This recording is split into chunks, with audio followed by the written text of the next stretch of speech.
दोस्तों, stock market में निवेश करने के लिए आप या तो डायरेक्ट स्टॉक खरीद सकते हो या फिर ईटीएफ खरीद सकते हो या फिर जो है आप म्यूचुअल फंड के ज़रिए आप इसमें निवेश कर सकते हो। अब सवाल ये उठता है कि कौन-सा ज़्यादा बेटर होगा हमारे लिए? तो ये सबके लिए अलग-अलग डिपेंड करता है। किसी में रिस्क लेने की क्षमता ज़्यादा होती है, किसी में कम होती है। आपका क्या प्रोफ़ाइल है उसके ऊपर डिपेंड करता है। या आपका इकोनॉमिकल स्टेटस क्या है, इसके ऊपर काफ़ी कुछ निर्भर करता है कि आप किसमें ज़्यादा निवेश करने के सक्षम हो, किसमें नहीं हो। मोटा-मोटा एक नज़र में देखें तो जो स्टॉक में हम अगर डायरेक्ट निवेश करते हैं तो वहाँ पे रिस्क बहुत ज़्यादा है और आपको रिटर्न भी बहुत ज़्यादा मिलने के चांसेस होते हैं। साथ ही इसमें ट्रेडिंग चार्जेस और टैक्सेस जो होते हैं वो बहुत ज़्यादा हो जाते हैं।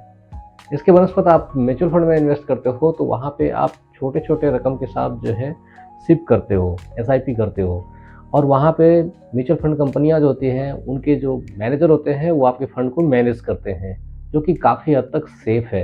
यहाँ परचेजिंग कॉस्ट और टैक्सेस जो होते हैं बहुत कम होते हैं और साथ ही जो यहाँ पे एनालिसिस करने की इतनी ज़्यादा ज़रूरत नहीं पड़ती है बनस्पत, जबकि आप अगर डायरेक्ट स्टॉक में निवेश करते हो तो वहाँ पे बहुत ज़्यादा एनालाइज़ करने की ज़रूरत होती है। और तीसरा ऑप्शन जो है आपके पास वो ईटीएफ के रूप में है। जी हाँ, ये काफ़ी हद तक म्यूचुअल फंड जैसा ही होता है, लेकिन इसमें जो परचेजिंग कॉस्ट वगैरह होते हैं बहुत ही कम होते हैं और साथ में एक तरह से कह सकते हैं जो इसमें कोई लॉकिंग पीरियड वगैरह भी नहीं होता है म्यूचुअल फंड में, जो कि ये होता है। और आपको एग्जिट लोड वगैरह वहाँ पे लगते हैं, जो कि ईटीएफ में आपको ऐसा कुछ नहीं होता है।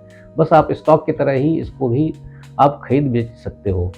और इसमें सबसे बड़ी बात ये है कि जो लिक्विडिटी भी अच्छी रहती है और ये आप पूरे के पूरे एक सेक्टर में पैसे आपका जो है इक्विटी में निवेश होता है।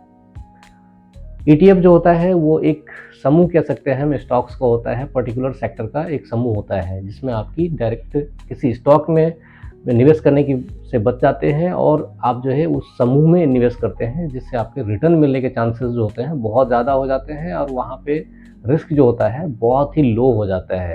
अब ये तीनों तरह की इन्वेस्टमेंट जो है वो शेयर मार्केट से रिलेटेड है और शेयर मार्केट जो है वो जोखिमों के अधीन है, ऐसा आपने बार-बार सुना होगा। लेकिन आपका डिसिप्लिन जो है इसमें आपको अच्छे मुनाफ़े दिला सकते हैं। अब ये आप पे डिपेंड करता है कि आपकी सोच किस तरह के इन्वेस्टमेंट में आपको आगे बढ़ा के ले जाती है और आपसे इन्वेस्ट करवाती है।